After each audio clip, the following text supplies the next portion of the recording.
Hello guys, my self Shalini Sangwan. I am MBBS student. आज का हमारा टॉपिक है पी ब्लॉक, जिसके जो है कंपाउंड्स देखेंगे। फर्स्ट कंपाउंड आता है हमारा डाइनाइट्रोजन N2। ये हमारा इस तरीके से होता है, इसमें हमारे ट्रिपल बॉन्ड होती हैं। ठीक है, ये हमारा लीस्ट रिएक्टिव होता है एट रूम टेम्परेचर। क्यों होता है? क्योंकि इसमें 3 ट्रिपल बॉन्ड मतलब 3 बॉन्ड होते हैं, जिसकी वजह से ये बहुत स्ट्रॉन्ग होता है और रिएक्शन इसकी नहीं हो पाती है। ठीक है, अगर हमसे पूछ ले कि सबसे ज़्यादा प्योर नाइट्रोजन हमें कहाँ से मिलेगी, तो हम बोलेंगे बेरियम अजाइड या सोडियम अजाइड। क्या होता है, इनकी डिकम्पोजिशन हो जाती है, मतलब हीट कर देते हैं इनको, तो हमारा बेरियम एंड नाइट्रोजन हमारा अलग से निकल जाता है, कि जो कि सबसे प्योर होता है। ठीक है, अब हमारा नेक्स्ट कंपाउंड आता है अमोनिया NH3। इसकी जो प्रिपरेशन है वो कैसे होती है? अमोनियम क्लोराइड को कैल्शियम हाइड्रोक्साइड के साथ रिएक्ट करेंगे तो हमारा CaCl2 एंड NH3 बनेगा एंड वाटर के साथ बनेगा। मैग्नीशियम नाइट्राइड को हम वाटर के साथ रिएक्ट करेंगे तो हमारा मैग्नीशियम हाइड्रोक्साइड आ जाएगा एंड अमोनिया की फॉर्मेशन होगी। जो सबसे ज़्यादा हमारा अमोनिया की फॉर्मेशन होती है वो किससे होती है? Haber's process. इसमें क्या करते हैं, नाइट्रोजन हाइड्रोजन के साथ रिएक्ट करता है और अमोनिया देता है। ठीक है, ये एक रिवर्सिबल रिएक्शन है। ठीक है, और इसमें क्या होगा, जो आयरन होती है, आयरन होता है वो कैटलिस्ट होता है, और मोलिब्डेनम जो होता है वो एक्टिवेटर होता है।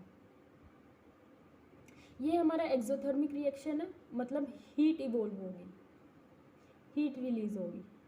ठीक है, अगर हमसे पूछा जाए अमोनिया और क्लोरीन के बीच में रिएक्शन होगा तो हम कंडीशन पे डिपेंड करेंगे। अगर अमोनिया एक्सेस में है तो हमारा क्या बनेगा? Ammonium chloride plus nitrogen. ठीक है, अगर हमारा क्लोरीन एक्सेस में है, एक्सेस मतलब ज़्यादा होना, तो हमारा क्या बनेगा? NCl3 and HCl। ठीक है, NH3 हमारी लुईस बेस है। लुईस बेस मतलब हमारे जो लोन पेयर या इलेक्ट्रॉन्स जो होते हैं हमारे, जो बॉन्डिंग पे पार्टिसिपेट नहीं करते, अगर वो प्रेजेंट हैं तो हमारे वो लुईस बेस हो जाते हैं। ठीक है, इसकी जो हाइब्रिडाइजेशन है वो sp3 है एंड शेप इसकी है पिरामिडल।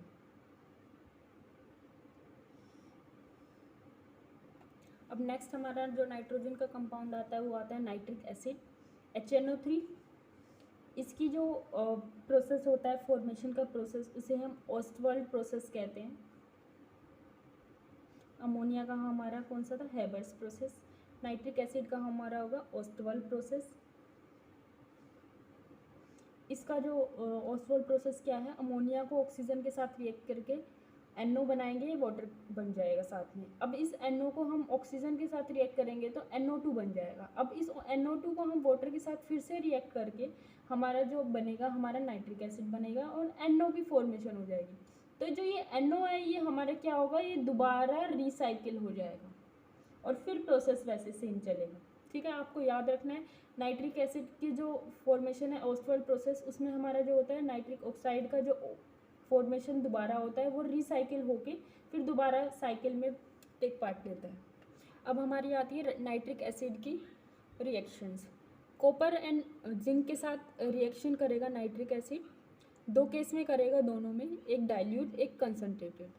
डाइल्यूट मतलब हमारे कॉपर के साथ 8 HNO3 लिया एंड कंसनट्रेटेड में हमारा 4 HNO3 लिया, तो हमारा क्या बनेगा? कॉपर नाइट्रेट बनेगा, सॉरी नाइट्रेट बनेगा एंड कॉपर नाइट्रेट दोनों में बनेगा। ठीक है, इसमें हमारा NO बनेगा एंड इसमें हमारा NO2 बनेगा, वाटर दोनों में बनेगा।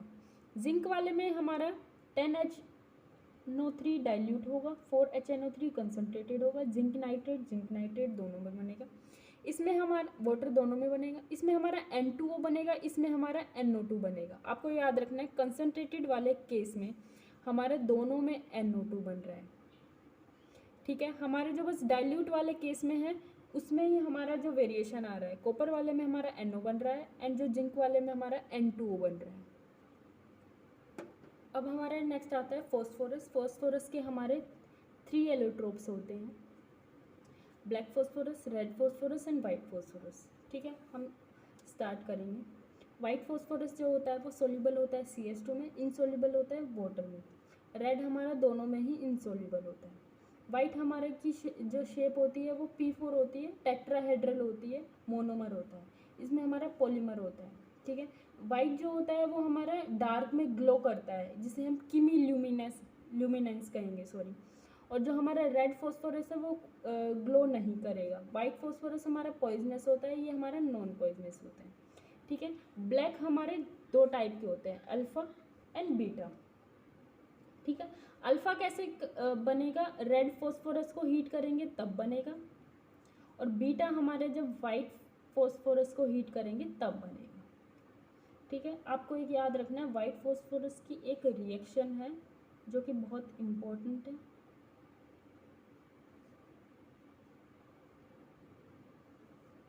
फॉस्फोरस NaOH एंड वाटर के साथ रिएक्ट करके PH3 जिसे हम फॉस्फीन कहते हैं एंड NaH2PO2 देगा, याद रखना आपको। ठीक है, इसमें जो हमारा P4 मोनोमर बताया था, इसमें हमारा एंगल जो है 60 डिग्री का बनता है। अब हमें देखना है जो हमारा स्टेबिलिटी ऑर्डर होती है एलोट्रोप्स की फॉस्फोरस में, वो हमारी होती है BRW, मतलब ब्लैक फॉस्फोरस सबसे ज़्यादा स्टेबल होता है, देन रेड, देन वाइट। अगर स्टेबिलिटी ऐसे है तो हमारी रिएक्टिविटी अपोजिट हो जाएगी। याद रखना है, जो सबसे कम स्टेबल होता है वो सबसे ज़्यादा रिएक्टिव होता है। अब नेक्स्ट आता है हमारा फॉस्फीन PH3। इसकी जो प्रिपरेशन रिएक्शन है वो 3 होती है, कैल्शियम फॉस्फाइड Ca3P2 वाटर के साथ रिएक्ट करके हमारा कैल्शियम हाइड्रोक्साइड एंड फॉस्फीन बनाएगा। PH4I NaOH के साथ रिएक्ट करके NaI वाटर एंड फॉस्फीन बनाएगा। ये हमने पीछे देखी थी, वाइट फॉस्फोरस के साथ NaOH और वाटर रिएक्ट करेंगे तो हमारा सोडियम हाइपोफॉस्फेट एंड PH3 फॉस्फीन बनेगा। अब हमारा नेक्स्ट आता है PCl3 phosphorus trichloride and phosphorus pentachloride. ठीक है, अब इन दोनों में हमारी सिमिलरिटी हम देखेंगे क्या होती है। P4 को 6Cl2 के साथ रिएक्ट करेंगे तो PCl3 बनेगा, एंड 10Cl2 के साथ रिएक्ट करेंगे तो PCl5 बनेगा। ठीक है, SOCl2 के साथ रिएक्ट करेंगे तो PCl3 SO2 H2Cl2 बनेगा, एंड SO2 Cl2 के साथ रिएक्ट करेंगे तो PCl5 एंड SO2 बनेगा। अब हम इनके रिएक्शन देखेंगे। अगर हम PCl3 को वाटर के साथ रिएक्ट कर देंगे तो हमारा H3PO3 एंड HCl बनेगा। अगर हम PCl5 को वाटर के साथ रिएक्ट करेंगे तो हमारा POCl3 एंड HCl बनेगा, मतलब हमारा कंप्लीट हाइड्रोलाइज नहीं होगा। अगर हम फिर POCl3 को फिर वाटर के साथ रिएक्ट करते हैं, फिर हमारा कंप्लीट हाइड्रोलाइज होता है, एंड देन हमारा H3PO4 एंड HCl बनेगा। ये इसकी हाइड्रोलाइज वाली रिएक्शन याद रखनी है आपको। ठीक है, अब इनमें हमारी सिमिलरिटी देखेंगे हम। अगर ये एसिटिक एसिड के साथ रिएक्ट करता है तो PCl3 एंड PCl5 अलग अलग, तो ये दोनों प्रोडक्ट तो सेम देता है। PCl3 हमारा H3PO3 देगा, एंड जो हमारा PCl5 है वो हमारे ये देगा POCl3 एंड HCl। ठीक है, वैसे ही हमारा अल्कोहल के साथ करेंगे ये दोनों। अगर PCl3 होगा तो हमारा H3PO3 देगा, और PCl5 रिएक्ट करेगा तो हमारे POCl3 एंड HCl देगा। याद रखना है, PCl3 कंप्लीट हाइड्रोलाइज होके H3PO3 एंड HCl देगा, लेकिन PCl5 एक बारी में कंप्लीट हाइड्रोलाइज नहीं होगा, उसको दोबारा हाइड्रोलाइज करेंगे जब जाके वो कंप्लीट हाइड्रोलाइज होगा एंड H3PO4 देगा। PCl5 है जो हमारा, उसका जो स्ट्रक्चर है वो ट्राइगोनल बाइपिरामिडल है।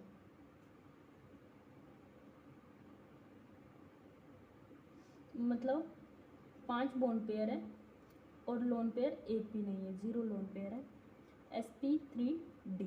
ठीक है, इसमें हमारी 5 बॉन्ड बनेंगे। ठीक है, 3 and 2, 3 बनेगा इक्विटोरियल, एंड 2 बॉन्ड बनेंगे हमारी एक्सियल। 3 बॉन्ड इक्वल होंगी जो इक्विटोरियल, 2 एक्सियल बॉन्ड होंगी, और ये जो एक्सियल बॉन्ड होंगी वो इक्विटोरियल बॉन्ड से लंबी होंगी, लॉन्गर होंगी। अब हमारे ऑक्सो एसिड्स आते हैं फॉस्फोरस के। ठीक है, H3PO2 जिसे हम फॉस्फेनिक एसिड या हाइपोफॉस्फोरस एसिड बोलते हैं। H3PO3 phosphoric acid and orthophosphorous acid. इसमें हमें क्या, कोई भी हमसे पूछ ले कि स्ट्रक्चर कैसे बनाना है, फॉस्फोरस पहले लिख लेना है, उसके साथ एक PO डबल बॉन्ड तो जरूर होगा, ठीक है। बाकी बचे वो OH बॉन्ड या H बॉन्ड होंगे, ठीक है। H3PO2 एक ऑक्सीजन आ गया, अब हमारा दूसरा ऑक्सीजन आ जाएगा OH के साथ, ठीक है। हमारे ऑक्सीजन दोनों खत्म हो गए, O2 था ये। अब हमारे क्या बचा, फॉस्फोरस एक था, एक आ गया, दो ऑक्सीजन आ गए। अब हमारा बचता है हाइड्रोजन, एक OH के साथ आ गया, बचे हमारे दो हाइड्रोजन, तो हमारे हो जाएगा HH। तो हमारा ये स्ट्रक्चर हो जाएगा। ऐसे हम इसका देखेंगे, एक ये बॉन्ड तो जरूर आएगा, आएगा सब में आएगा, ठीक है। नेक्स्ट हमारा हो गया OH। हमारे ऑक्सीजन कितने हैं, 3 है, तो 1 and 2 आए, OH 3 ऑक्सीजन आ गए। हमारे हाइड्रोजन कितने हैं, 3 हैं, लेकिन हमारे आई कितने हैं, 2 हैं, तो फिर हमारा क्या बचा, H। ये हमारा स्ट्रक्चर हो गया, ठीक है। अगर आपसे कोई पूछ ले रिड्यूसिंग नेचर, अगर रिड्यूसिंग नेचर पूछेगा तो वो हमारा होगा पीएच बॉन्ड के बेसिस पे, ठीक है। और अगर हमारी बेसिसिटी पूछी जाएगी तो हमारी वो POH बॉन्ड पे होगी, ठीक है। अब देखो, इस वाले एसिड में पीएच बॉन्ड ज़्यादा है, इसमें एक है और इसमें दो है, तो हमारा जो रिड्यूसिंग नेचर है, रिड्यूसिंग प्रॉपर्टी है, वो H3PO2 की ज़्यादा हो गई एज़ कम्पेयर टू H3PO3, ठीक है। ऐसे हम इसमें देखेंगे, एक, दो ऑक्सीजन, तीन ऑक्सीजन, चार ऑक्सीजन, 1 2 3 एंड 3 हाइड्रोजन भी साथ में आ गए, ठीक है। इसमें कोई भी पीएच बॉन्ड नहीं है, तो ये रिड्यूसिंग नेचर प्रॉपर्टी शो नहीं करेगा। बेसिसिटी हमारी POH बॉन्ड के बेसिस पे होती है। इसमें हमारे 3 POH बॉन्ड है, इसमें हमारे 2 POH बॉन्ड है, इसमें हमारा 1 POH बॉन्ड है, तो हमारी सबसे ज़्यादा बेसिसिटी H3PO4 की हो जाएगी, फिर हमारी हो जाएगी H3PO3 एंड देन हमारी हो जाएगी H3PO2। आपको याद रखना है, रिड्यूसिंग प्रॉपर्टी हमारी पीएच बॉन्ड के बेसिस पे, बेसिक प्रॉपर्टी हमारी POH बॉन्ड के बेसिस पे है। एक रिएक्शन है H3PO3 मतलब फॉस्फोरिक एसिड की, आपको याद रखनी है। अगर हम इसको हम हीट कर देते हैं तो हमारा क्या बनेगा, H3PO4 और तो phosphoric acid plus phosphine PH3। अब हम देखेंगे जो हमारे जो नाइट्रोजन के ऑक्साइड्स होते हैं वो भी अलग अलग कंपाउंड शो करते हैं, जैसे मान लो NO, N2O, N2O5, N2O4। N2O जो होता है इसमें हमारे जो होता है ओड इलेक्ट्रॉन होता है, इसकी जिसकी वजह से ये पैरामैग्नेटिक होता है एंड ब्राउन कलर का होता है। ये क्या करेगा, डाइमराइज कर जाएगा, मतलब 2 N2O आपस में जुड़ जाएंगे एंड वो N2O4 बना देंगे, जो कि हमारा डाइमैग्नेटिक होगा एंड कलरलेस होगा, इवन इलेक्ट्रॉन होंगे। हमने देखा कि जो ये ऑक्साइड्स हैं इनमें हमारी नाइट्रोजन की सबकी ऑक्सीडेशन स्टेट अलग अलग है। मान लो X ऑक्सीडेशन स्टेट मैंने निकालनी सिखाई थी, तो X माइनस ऑक्सीजन की 2 होती है इक्वल टू 0, तो X + 2, इसमें +2 हो जाएगी, इसमें +1 हो जाएगी, इसमें +5, इसमें +4, N2O3 में +3। अब हमारा नेक्स्ट आता है 16th group, oxygen family, old style से टेपो, oxygen, sulphur, selenium, tellurium, polonium. Radii हम नीचे जाएंगे तो इंक्रीज होगी, इलेक्ट्रोनेगेटिविटी हम नीचे जाएंगे तो डिक्रीज होगी, आयनाइजेशन एनर्जी, इलेक्ट्रोनेगेटिविटी हम नीचे जाएंगे तो डिक्रीज होगी, मतलब ऑक्सीजन सबसे ज़्यादा इलेक्ट्रोनेगेटिव होता है अपने 16th ग्रुप में, ठीक है। इलेक्ट्रॉन गेन एंथैल्पी में हमने पीरियोडिसिटी में एक्सेप्शन देखा था, यहाँ पे भी देखेंगे। नीचे जाएंगे तो डिक्रीज होगी, लेकिन जो ऑक्सीजन है वो सबसे नीचे चला जाएगा, मतलब ऑक्सीजन की सबसे कम हो जाएगी, ठीक है। आपको ये याद रखना है, इलेक्ट्रोनेगेटिविटी ऑक्सीजन की सल्फर से ज़्यादा है, लेकिन इलेक्ट्रॉन गेन एंथैल्पी सल्फ़र की ऑक्सीजन से ज़्यादा है। अब हम इनकी केमिकल प्रॉपर्टीज़ देखेंगे। हाइड्राइड मतलब ये हाइड्रोजन के साथ रिएक्ट करके H2O, H2S, H2Se, H2Te बना देंगे, ठीक है। एसिडिक नेचर, जैसे हम नीचे जाते जाएंगे मतलब हमारी इंक्रीज होती जाएगी, नीचे जाते जाए। बोन डिसोसिएशन एनर्जी हमारी डिक्रीज होती जाएगी ऊपर से नीचे जाते टाइम। थर्मल स्टेबिलिटी भी हमारी डिक्रीज होती जाएगी। रिड्यूसिंग नेचर जो हमारा है वो इंक्रीज होता जाएगा जैसे नीचे जाएंगे, ठीक है। हम देखेंगे H2O जो होता है वो हमारा लिक्विड होता है, लेकिन H2S हमारा गैस होता है। क्यों होता है? H2O में हमारी जो होती है हाइड्रोजन बॉन्डिंग आ जाती है, इस वजह से होता है, ये इसका रीज़न है। अब हम इसके 15th ग्रुप के कंपाउंड्स देखेंगे। फर्स्ट कंपाउंड हम देखेंगे ऑक्सीजन। ऑक्सीजन में क्या होता है?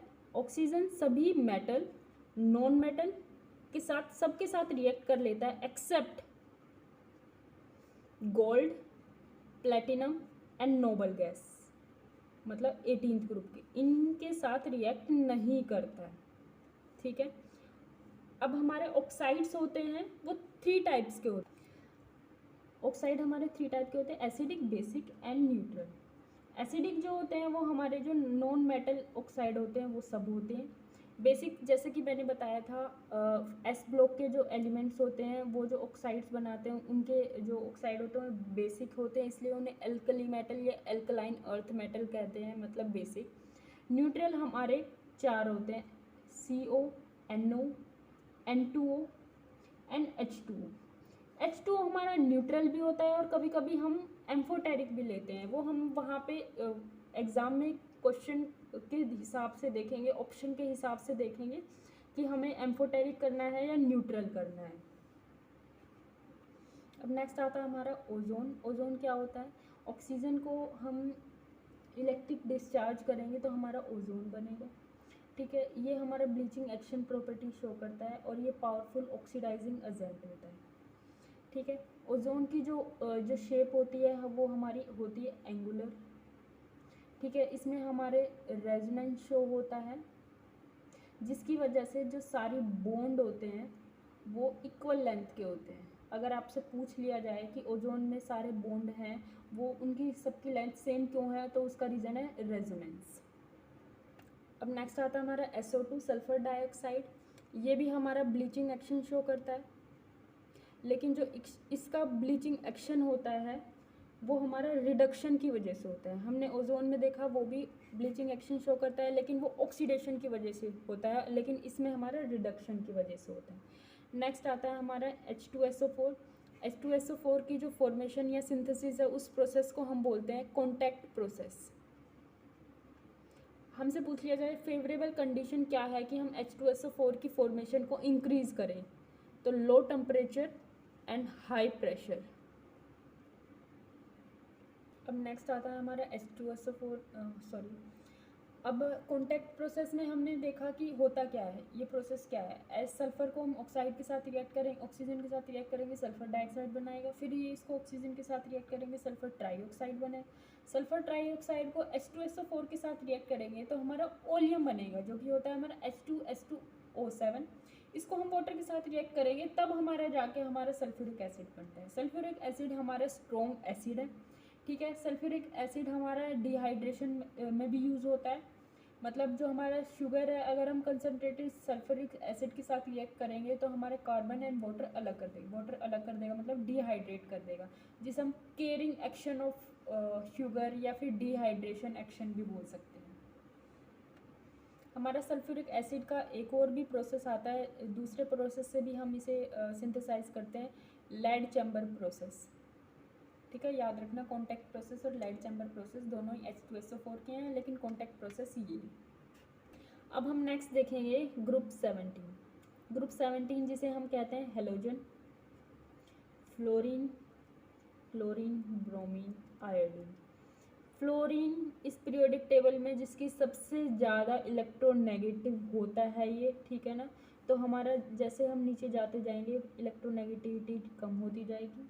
सबसे ज़्यादा इलेक्ट्रोनेगेटिव फ्लोरीन होता है, इसलिए सबसे ज़्यादा नॉन मेटेलिक होता है, ठीक है। इलेक्ट्रॉन गेन एंथैल्पी हमसे पूछा जाएगा।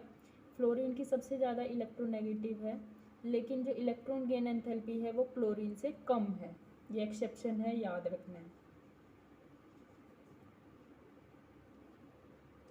ठीक है, नेक्स्ट हम देखेंगे ऑक्सीडाइजिंग पावर। जो F2 होता है वो सबसे स्ट्रॉन्ग ऑक्सीडाइजिंग एजेंट होता है, ठीक है ना, हमारे पूरे पीरियोडिक टेबल में। फिर 10 Cl2 Br2 I2। लेकिन बॉन्ड एनर्जी में एक्सेप्शन है, याद रखना है आपको। जो फ्लोरीन है वो यहाँ पे चला जाता है ब्रोमीन से बाद में, ठीक है। सबसे ज़्यादा हो जाती है Cl2 Br2 F2 and I2।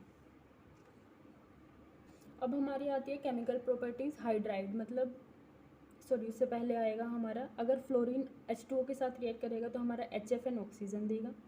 X2 मतलब Cl2 एंड Br2 वाटर के साथ रिएक्ट करेंगे तो हमारे HX मतलब HCl या HBr, HOX, HCl, HOCl या HOBr देगा। अगर I नेगेटिव हमारा कोई भी एसिड के साथ रिएक्ट करता है तो हमारा I2 एंड H2O देगा। अब हम हाइड्राइड देखेंगे इनकी, ठीक है। HF, HCl, HBr, HI। Acidic nature जो होता है, हम जैसे जैसे नीचे जाएंगे तो इंक्रीज होता जाएगा। स्टेबिलिटी जैसे जैसे नीचे जाएंगे तो हमारी डिक्रीज होती जाएगी। और बॉन्ड डिसोसिएशन एंथैल्पी जैसे जैसे नीचे जाएंगे डिक्रीज होती जाएगी।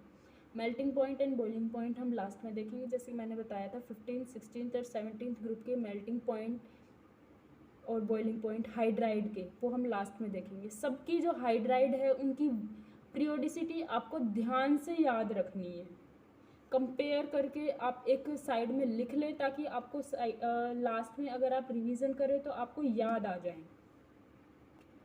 अब नेक्स्ट आता है हमारा कंपाउंड, मतलब जैसे हमारा फर्स्ट आता है क्लोरीन Cl2। इसका जो प्रोसेस है जिसमें सिंथेसिस होती है उसको हम डेकोन्स प्रोसेस कहते हैं। इसकी 2 इम्पॉर्टेंट रिएक्शन है वो आपको याद रखनी है। Cl2 को हम NaOH के साथ 2 तरीके से रिएक्ट करा सकते हैं, कोल्ड एंड डाइल्यूट या hot and concentrated. Cold and dilute में क्या, इन दोनों में क्या करेगा, डिफरेंस क्या है, NaCl एंड वाटर तो दोनों में देगा, लेकिन कोल्ड एंड डाइल्यूट वाले में NaOCl देगा और हॉट एंड कंसनट्रेटेड वाले में NClO3 देगा। आपको ये याद रखना है दोनों। हमें ये देखना है जो Cl2 होता है वो भी पावरफुल ब्लीचिंग एक्शन शो करता है। किसकी वजह से करता है, ड्यू टू ऑक्सीडेशन की वजह से, ठीक है। हमने देखा ऑक्सीडेशन की वजह से और कौन करता है, ओजोन। और रिडक्शन की वजह से कौन करता है, SO2, ठीक है। Cl2, ओजोन एंड SO2 तीनों ही ब्लीचिंग एक्शन शो करते हैं, जिसमें से SO2 रिडक्शन की वजह से शो करता है और जो Cl2 एंड ओजोन है वो ऑक्सीडेशन की वजह से। ऑक्सीडेशन की वजह से मतलब वो हमें नेसेंट ऑक्सीजन देते हैं। अब हमारा आता है इंटर हेलोजन कंपाउंड, मतलब 2 हेलोजन के बीच में कंपाउंड। हमने देखा जैसे F2 बनाते हैं Cl2, FnFCl एंड Cl आपस में रिएक्ट करके। अब मान लो FCl बना दिया, ClBr, इन्होंने कंपाउंड बना दिया, ठीक है। हमें देखना है जो इंटर हेलोजन कंपाउंड होते हैं ये ज़्यादा रिएक्टिव होते हैं as compare to halogen compound. क्यों, क्योंकि जो इनके बीच में जो बॉन्ड होती है वो वीक होता है, तो बॉन्ड वीक होने की वजह से वो मोर रिएक्टिव होते हैं। मोर रिएक्टिव होंगे तो वो लेस स्टेबल होंगे।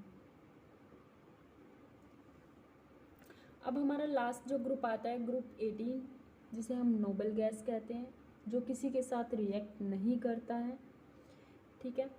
और अब इसमें जो किसी के साथ रिएक्ट नहीं करते हैं मतलब वो कोई भी कंपाउंड नहीं बनाते हैं। इसमें सिर्फ हमारा जिनोन है जो सबसे ज़्यादा कंपाउंड बनाता है और कोई गैस कंपाउंड नहीं बनाती, ठीक है। ये हमारी इनकी प्रिपरेशन रिएक्शन है। ये जिनोन हमारे 3 टाइप के हैलाइड देंगी, XeF2, XeF4, XeF6, ठीक है। ये हमारी इनकी कंसनट्रेशन पे डिपेंड करेंगे। अब हमारी इसकी शेप और हाइब्रिडाइजेशन देखेंगे, sp3d linear shape, sp3d2 square planar shape, sp3d3 distorted octahedral, ठीक है। XeOF4 sorry, sp3d2 square pyramidal है ये, XeO3 ये एक बार आ भी चुका है, sp3 इसकी हाइब्रिडाइजेशन है और शेप इसकी पिरामिडल है, ठीक है। अब हम इन तीनों के हाइड्रोलिसिस रिएक्शन देखेंगे। XeF2 जब हाइड्रोलिसिस रिएक्शन देगा तो ये हमारा क्या देगा, Xe xenon plus HF plus oxygen. And XeF4 जब देगा तो हमारा क्या देगा, जिनोन देगा, जिनोन ऑक्साइड देगा, HF देगा एंड ऑक्साइड देगा। अब हमें देखना है XeF6 हमारे 3 टाइप के हाइड्रोलिसिस रिएक्शन शो करता है। अगर हम 3 वाटर देंगे तभी जाके वो कंप्लीट हाइड्रोलिसिस देगा और हमें क्या मिलेगा, xenon oxide and hydrogen fluoride. अगर हम उसे 1 या 2 मॉलिक्यूल ऑफ वाटर देते हैं तो वो हमारी कंप्लीट हाइड्रोलिसिस प्रोडक्ट्स नहीं देगा। वो क्या देगा हमें, अगर 1 वाटर मॉलिक्यूल होगा तो XeO4 plus 2HF and 2 water molecule हैं तो XeO2F2 एंड HF देगा। ठीक है, ये आपको देखना है। अब इसमें हमें देखना है जो हीलियम होता है वो हमारा डाइविंग अपरेटस में यूज होता है।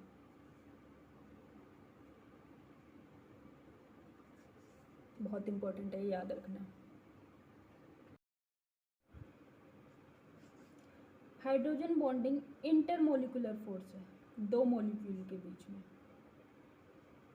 ठीक है, हाइड्रोजन बॉन्डिंग किस किस में होता है, फ्लोरीन, ऑक्सीजन एंड नाइट्रोजन के जो हाइड्रोजन हाइड्राइड्स हैं उनके बीच में होता है, याद रखना है, फोन।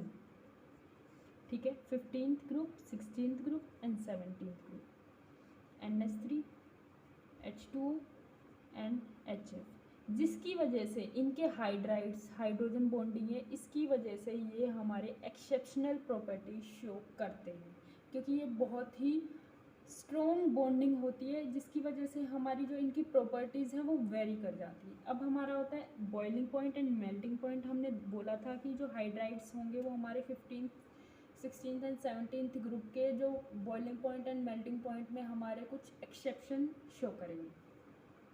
अब हमारा आता है 15th ग्रुप, बॉइलिंग पॉइंट। इसमें क्या होगा, नाइट्रोजन में जैसे हम नीचे जाते जाते हैं तो हमारा जो बॉइलिंग पॉइंट है इंक्रीज होता जाता है, लेकिन जो अमोनिया का जो बॉइलिंग पॉइंट है वो ज़्यादा हो जाएगा और वो बीच में आ जाएगा यहाँ पे।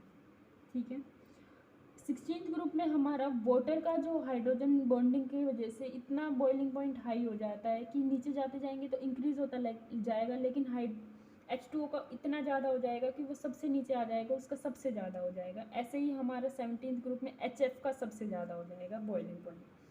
अब हमारा था मेल्टिंग पॉइंट। मेल्टिंग पॉइंट में जो 16th ग्रुप है, melting point and boiling point की जो पीरियोडिसिटी है वो सेम है, H2O की सबसे ज़्यादा होती है। ठीक है, हमारा क्या होता है मेल्टिंग पॉइंट में 17th group and 15th group में HF and NH3 second last position पे आ जाते हैं। नीचे जाते जाएंगे तो इंक्रीज होते जाएंगे, लेकिन जो इनके इतने ज़्यादा हो जाते हैं कि ये सेकेंड लास्ट पोजीशन पे आ जाते हैं। ठीक है, आपको याद रखनी है। Boiling point and melting point 16th group में सेम है, वाटर की सबसे ज़्यादा हो जाएगी, सब नीचे जाते जाएंगे तो सब ज़्यादा होती जाएगी, लेकिन वाटर की बहुत ज़्यादा हो जाएगी। ठीक है, मेल्टिंग पॉइंट में हमारा HF और NH3 सेकेंड लास्ट पोजीशन पे आ जाता है, बॉइलिंग पॉइंट में हमारा HF सबसे लास्ट में आ जाता है, लेकिन जो हमारा अमोनिया है वो हमारा बीच में आ जाता है बॉइलिंग पॉइंट में। इसलिए मैं आपको बोल रही थी कि ये मैं आपको सबसे लास्ट में बताऊंगी।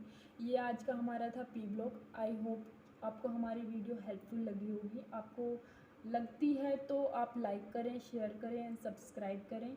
एंड अगर आपको कुछ भी ना समझ में आए तो आप कमेंट सेक्शन में या फिर हमें डायरेक्ट DM कर सकते हैं टेलीग्राम पे। हमने अपने टेलीग्राम पेज पे बायोलॉजी के क्वेश्चन बैंक डाले हैं जो कि प्योरली NCERT बेस्ड हैं, एंड PYQs भी डाले हैं। अगर आपको किसी भी चीज़ की किसी भी तरीके से दिक्कत लगे तो आप हमें डायरेक्ट DM करके, कोई भी डाउट है तो आप डायरेक्ट DM करके हमें पूछ सकते हैं। Thank you so much.